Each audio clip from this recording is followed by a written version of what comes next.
Assalamu alaikum wa rahmatullahi wa barakatuh. Congratulations and Mabruk to those whose profile have been verified now. You are now one step closer to performing Hajj inshallah this year. For those whose profile has not been verified, don't lose hope. Inshallah your turn will come and your profile will get verified as well.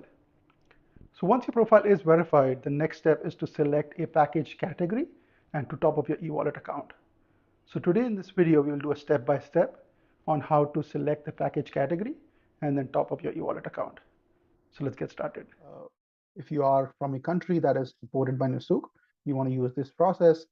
If you haven't registered yet, there's still time, but you might not have as much time as you might think. Go ahead and register as soon as possible. You might it is taking some time for the profiles to get verified. So you don't want to be in a position where the packages are released and your profile is not verified yet, and then you cannot book your packages. If your application is now verified, now you move on to step 5. Now, one thing to note here is it is possible that, let's say you have two family members, one family member was added later to your profile. It is very normal that one person would be verified and the other is not. Inshallah, they are going through all the profiles. So inshallah, everybody will get verified if you don't have any issues in the application. So now we're going to talk about steps 5 and 6, right? Right now, they haven't really made the steps 7, 8, 9 available. So you can't really browse packages yet. But what we will do is we're going to select the preferred category, and then we'll do a step-by-step on how to top up your e-wallet. So you want to go to the Nusuk's packages screen, and there here they have given some categories here. There are different kinds of packages. They did release some information about all-inclusive packages. Last year there was packages that were just Mashar packages. This time we are not 100% sure if it's going to get released. But again, as we know more, we'll share.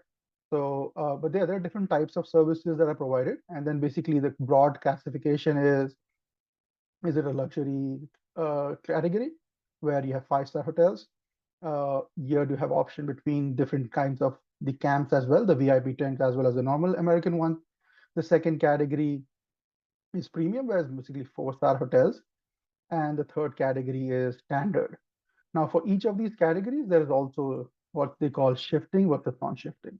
So shifting is where you don't have the same accommodation the whole time. Usually for the shifting packages, you will stay in a different hotel when you are on the days other than the days of Hajj, and during the days of Hajj, you will have a different place where you're going to keep your luggage. So make sure to be familiar with what the different terminologies are. The Nusuk team has done a great job explaining here. And then, but for each one of these, standard, premium, luxury, there's also some additional factors. Like they have defined different zones. So zone A is basically where it is really close to masjid, right? You can just walk very easy to go through. There's zone B, which is slightly, further away from zone A. However, still walkable distances. One thing to notice, as you get further and further away, there are certain times when the roads get blocked and then they don't let you in.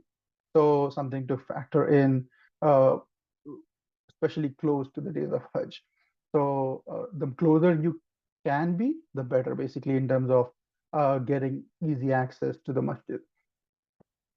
Then there is zone C, which is again further away as you go further and further. And then there is zone D.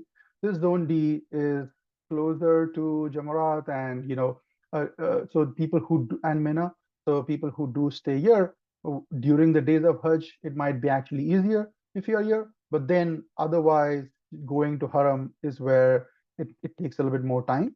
Just something to be aware of. And then the closer basically you are to the Masjid of Al-Haram, usually the more expensive those packages are.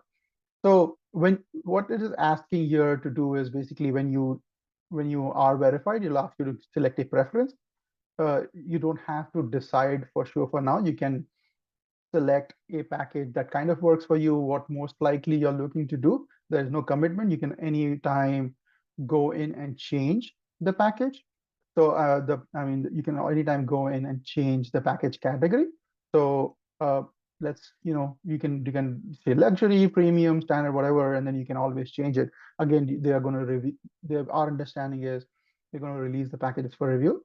So once we have that, you will be able to look at the different packages and then make a decision based on the prices. So let's go ahead and log in. Again, once you're in, it will show you how many days are remaining for Hajj. It's 129 days. It's shorter than you think. So don't assume there's a lot of time and you can do it later. And in my case, now my profile is verified. So I can now select a preferred category and then also activate the digital wallet. If your profile, so in this case, my case, I have application verified for myself as well as there is a application verified from my family as well, family member. Again, you could very well be in a situation where your own profile is verified, but not your family's, and that is fine. Inshallah, that will happen too. Make sure you get to the stage before the packages are released. So what we're going to do now is select the preferred category. And again, like I said, we can always change this later on. So let's say I want to do non-shifting, and let's say I want to do premium. So let me mark these as preferred. When I do this, it's saying confirm your selection. You can, and again, it highlights it here that you can modify your preference in your profile at any time. So let's go ahead and do that. So this is my premium package that I have selected. This is my preferred category. Now I'll go back to my dashboard, and now you can see here my preferred category is selected. So once you have that, next step is where you will be able to activate your digital wallet. Until this is done, the activate digital wallet is not available. So let me go ahead and click activate digital wallet. And as you can see, it gives you a sample of what it would look like. There are two methods. You can either use the credit card or you can use bank transfer, whichever works better. If credit card is possible, there are pros and cons for different methods. Bank transfers typically take a little bit longer to go through. So if credit card is an option, that might be something to consider. So let's go ahead and click activate now. So when you do the credit card here, it is showing select payment method, click credit card, and now it's saying what amount you want to do. Since we don't know the amount yet, what we suggest is that you top up it with a small amount for now, just to make sure that your card is working. You will need a card that supports international transactions because this is going to be charged in Saudi riyals. There is a chance that credit cards sometimes block international transactions. So in that case, you would need to talk to your credit card company. So try to figure all that out before. So let's say we'll do a small amount. I'm going to just do 10 riyal. And this way you'll also kind of get an idea of what kind of fees to expect. Now, as you see on the bottom here, it says I agree to when withdrawing the necessary amount that a 1.5% processing fee will be deducted from the total refund, right? So as you load it up, when you, let's say you don't use something, when it is returned, it is going to be 1.5% less. So if you do end up not using them, they will charge a 1.5% processing fee. Here saying please visit refund policy, although this is not really a link. We'll try to see if that is listed somewhere. Click next, and again you can only do MasterCard and Visa. Select, click next. So here you will fill out your information. You will put in your country, your name, state, and again this should match your credit card's billing address. Interestingly, it doesn't let you add the house number in the straight line one. So you can only put the street address here. Let's see if I can put it here. Nope, it doesn't like having numbers in the street address. This could be actually a problem sometimes with your billing address not matching exactly, but let's see.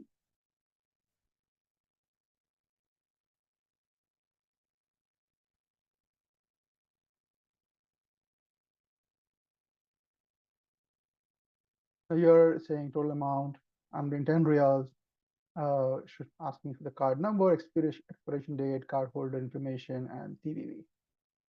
So put all this information in. Once all the information is entered, you can click pay now.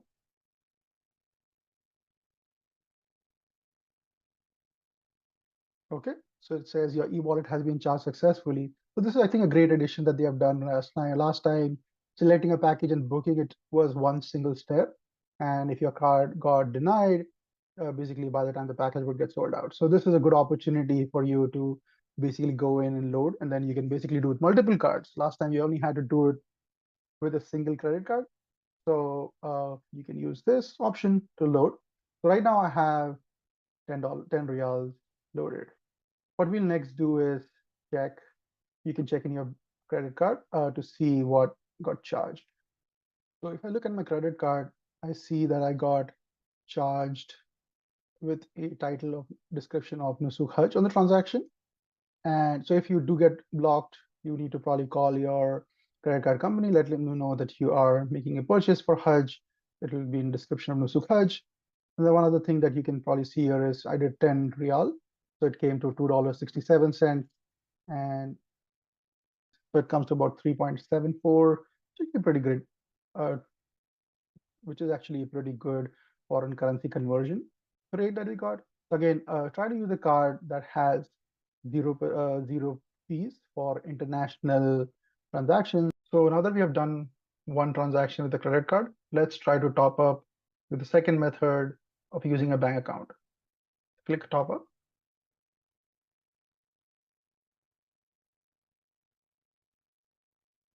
It will show the sample card again. This time I'm going to select bank transfer. It's an international wire transfer. Click next. Now you have two options. Either you can do it with an IBAN code or you can do it with an account number. Let's use account number. Now they use the term beneficiary here, which is slightly misleading. It could actually be used for refunds. Not completely sure. Let's fill out the information. So here they have a term called clearing code, which might not be some term that people are familiar with, but it seems to refer to the routing number for bank transfers. Again, for your bank, you'll have two routing numbers. One will be for paper and electronic, and one will be for wire transfers. So there are two routing numbers. One, for most banks, one will be a paper and electronic one, and another is a wire transfer routing code. So do check with your bank, just make sure that you use the right one. Here, it does allow you to enter a number, which is good. Should have been the same case when entering the street address for your credit card. Once you enter the information, make sure it's correct. It'll say the bank account information has been updated successfully. Click OK. Next, activate now.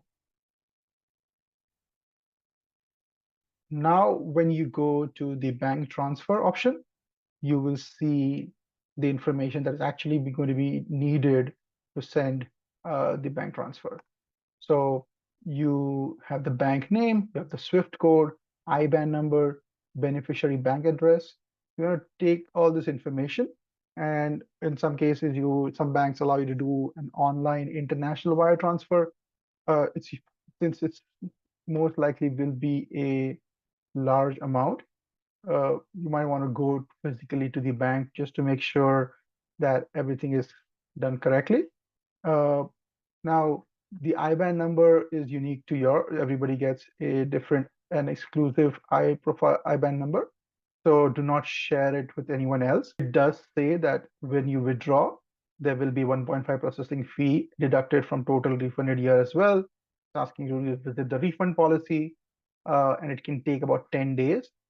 And then this IBAN number is exclusive to your profile, keep it confidential. Okay, so this is the second method on how to use bank transfer. Like I said earlier, make sure when you put in your information, you put in correctly. As you can see here, if you in the FAQ, they have included some details that the packages will actually be announced in a later date, and there are different variety of pack services included in the package. These range from all-inclusive to Mashar packages, so they only include basic services.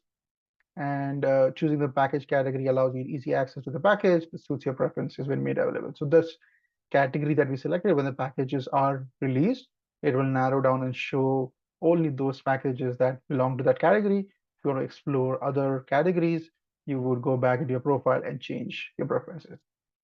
That is it for today. Hopefully this video was helpful. Make sure to add your comments if you have any questions. Jazakallah khair. Assalamu alaikum wa rahmatullahi wa barakatuh.